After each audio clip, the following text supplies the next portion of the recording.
4224 Fairview. This is located in 43612.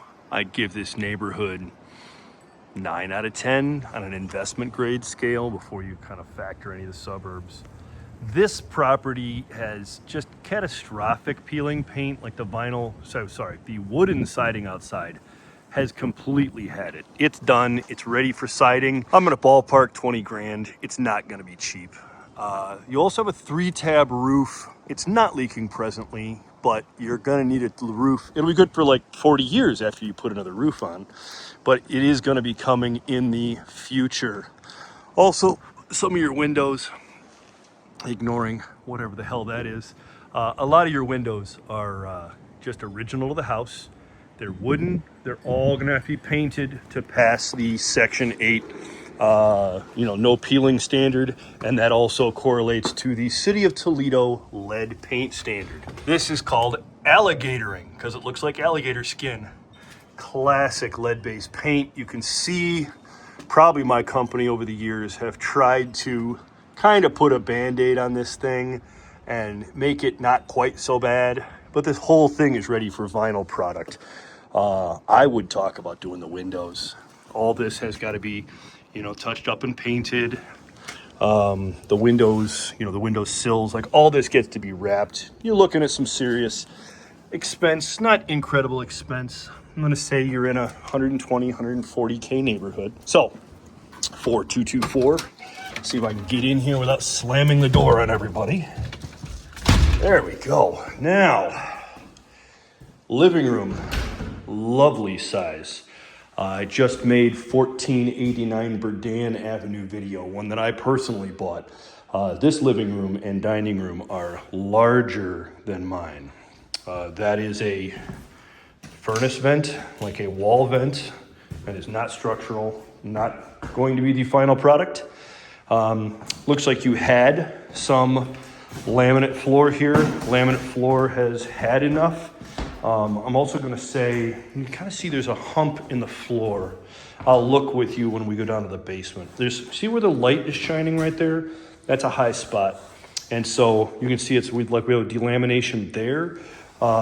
If we have the same thing kind of going on over here, you'll see that there's like a little stagger line of the LVP just not weathering well. So I would suspect we have just kind of an underlying issue with the floor. Want to pay some more attention to that. Moving us into kitchen. I already looked at this when I did the initial walkthrough and gave my OMG and message to the office. How about your cause of failure here is not water. Cause of failure here is blatant lack of screws. A 4x8 sheet should have about 32 screws in the sheet. Oh, that's going to fall now. There is one screw there under my finger. There is a screw in that corner. There must be a screw under there because it stayed up. There is a screw there. I see no screws in this whole middle section. I see a screw there, and I see a screw there. I see nothing in this middle section. So that would also explain why the ceilings here, see the gap? As I lift up my phone, like this, all this drywall, you're just gonna tear it down. You can see they did some kind of texture. The textures failed as the ceiling panel came down.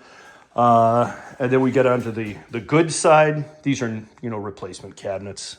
These are these are original uppers. Nothing to write home about other than you can see that alligator lead paint. If we're talking about the windows, I want the upper cabinets yanked. These are just standard Home Depot quality unfinished cabinets. God, I love some quality, man. Yeah, don't paint the drawer. Paint it with the drawer in place, right? Oh, can't get good people these days. Come into, it's like a 4x6. So it's your refrigerator room. That's what that is.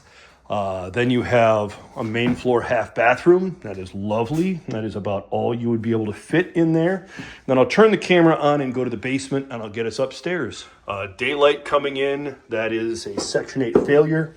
I don't know why we or they or someone picked like battleship gray paint, like OMG. Then you have some failing wall paneling up here. This whole thing needs to come down. This is original lath and plaster. It's falling. It's going to keep doing that until you open it up and fix it. I'm going to say the exact same thing is right here. That is bowed. See there? That's like a big blister that comes out of the wall. So that has to be redone. We can look at the gutters outside. I want to say, because I know that this house has been abandoned for about 2 years. So I don't think we have foundation movement as much as we just have a house that's not heated. And so it's getting just moisture coming through the walls. It's called efflorescence. You'll see this like chalky looking stuff. That's the mineral deposits left by groundwater. Efflorescence. Moving over onto this side, this is like a classic octopus. That's kind of why you have those really weird arms. This was upgraded at some point, and then we end up with Goodman. That's the house brand for do-it-yourself installers that don't have a license. But there's your plenum and cold air return. I will bite my tongue, but it's not a professional job. Water heater looks like it is newer than older. I was just looking to see if I could get a year of service. Here you go, 2017. So 2017 install, no real things to worry about. You know, the water heater is reaching the end of its life. It's been around for going on a decade, but you should still get years of service out of this. Looks like we have new PEX lines. I was hoping to follow the PEX lines to the outside wall where they move upstairs here. All right, so see how this PEX all the way up? That means they didn't cheat. One of the things they will do is, installers will do is just like copper fitting, right here's one. Big copper fitting, get under the cobwebs. So they grabbed onto a copper fitting that was going up to that downstairs bathroom. That's where that toilet is, in fact. And so if you're not careful, the original pipes will be there. Copper's fine. Copper's, I'm going to call it a 100-year product. And then galvanized is more of a 30 to 50-year product. That is an old technology and no longer used. Let's find the breaker panel together. I walked past it somewhere. Going back around to the octopus. Here we are. I was fascinated with the furnace. So we have an outlet at the breaker panel. So this is complete modern code. And then you have labeled circuit breakers. You believe it or not, you don't find a lot. These are GFCI breakers. They're absolutely fascinating to work with. Ungodly expensive. I want to say $100 a piece roughly. And then you have your 100 amp main service. So this is absolutely lovely. You also have Action Electric. There's your company that did the install. I was hoping to see a date. There might be a sticker for the inspection. No, I don't see a sticker for the inspection. Anyway, it's here. They did a really nice job. You can just tell looking at it. Electric for the dryer, but no gas.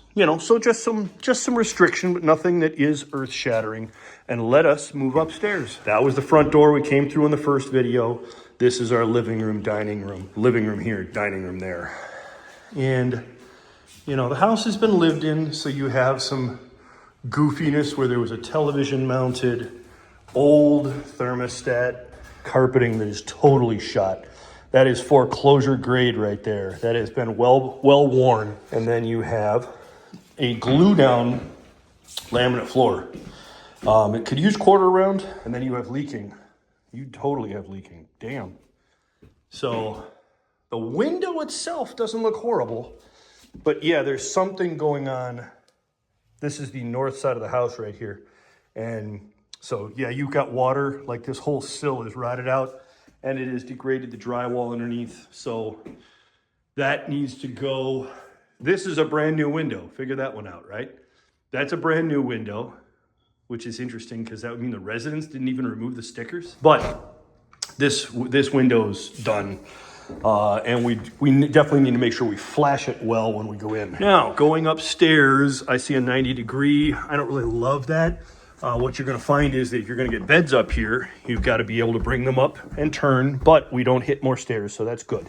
We have a no bueno, no walking roof. This has screws in it, had screws in it. So that would be the landlord telling the resident they're not to use that.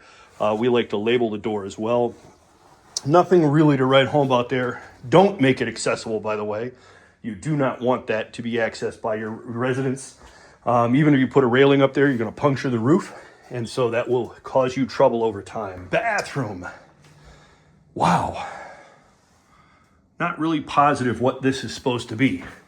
This is a cast iron tub faucet that has been drilled into a base, and it goes down. This is called FRP, fiberglass reinforced panel. It is the lowest of the low quality. You have 3 sides. You have a window built in. Remember how we're going to be running vinyl siding? It's a perfect time to probably remove that window. No one wants to shower in front of the neighbor's window. You're looking at their window right down there. No one wants to shower in front of their neighbor's window. It's a bit of a cacophony. And then you have the vanity. We can glance for a second and just kind of see what I don't see anything really to write home about. And then here's your basic tub set up. What I'm looking for is, see the PEX coming through the floor, and then behind it, right there, is the old water line. So useful, interesting. You got some stickers you get to remove. So the bathroom tub needs a complete gut and put back together. I don't know why you have a 12-inch wide back wall that holds a shower head. I know it's ghetto, which we've seen already. Again, foreclosure carpet. Look at that nice patina. That was like it wasn't stretched, and it loosened over time. And you have the stains. It's like, man, oh man. Clearly the guy who did the drywall didn't do this job here, because this has so many screws. I'm not sure what you were doing. You can see you have a hook this way, you have a hook that way. I suspect there are probably whips and chains and the old lady involved in this. So that needs to come out. That is not part of a rental product. You get into here. Again, you've got your original window upgrade. And then here, this is that upstairs we're looking at. Upstairs window. And so you can see that alligatoring. Let me zoom my camera in and I'll show you. Right there. That is... like, it's alligatored and degraded so badly that the paint, like, look at that. It's all like lead paint just laying in the windowsill. So it's just a ton of work to be done there. Bringing us into the room. Again, you've got those silly stapled ceiling pieces, that cardboard ceiling tiles we looked at the previous video. You have a door that is done. Done. D-U-N. It's interesting, it's a passage knob. Normally we put privacy knobs on, but I presume we didn't renovate this guy. Moving into the built-in, that is cedar plank. It's kind of cute. And then laundry chute, which does look functioning, goes to the basement, and that's spray paint. That's not fire, but spray paint, which is odd as well. And then you move into the second front bedroom. Again, you've got that blistering. Wow, that has like been reinforced, but it is like a huge thick blister along the wall. Just a random choice. Then you move in here to the closet. I presume that was a closet hook, and it went over there. The closet rod. Again, you've got some paint loving. You'll see, the patches, like what this patch looks like is like, hey, drunk cousin Jimmy, he patched that one too 5 years ago, because you can tell Jimmy patched it because it looks like a blind man who didn't own sandpaper did the work. And then that concludes this second window that needs to be done. This window is new. However, you can see they put like huge clamshell in when they attach the window. So, wow. And then we move to bedroom 3. So it's no 4th bedroom, 3 bedrooms. And then again, 2 more windows to get redone. And then this is that extended balcony for the stairs. So theoretically, if you allowed somebody access to the stairs, they can come to this bedroom window and play around. Not acceptable.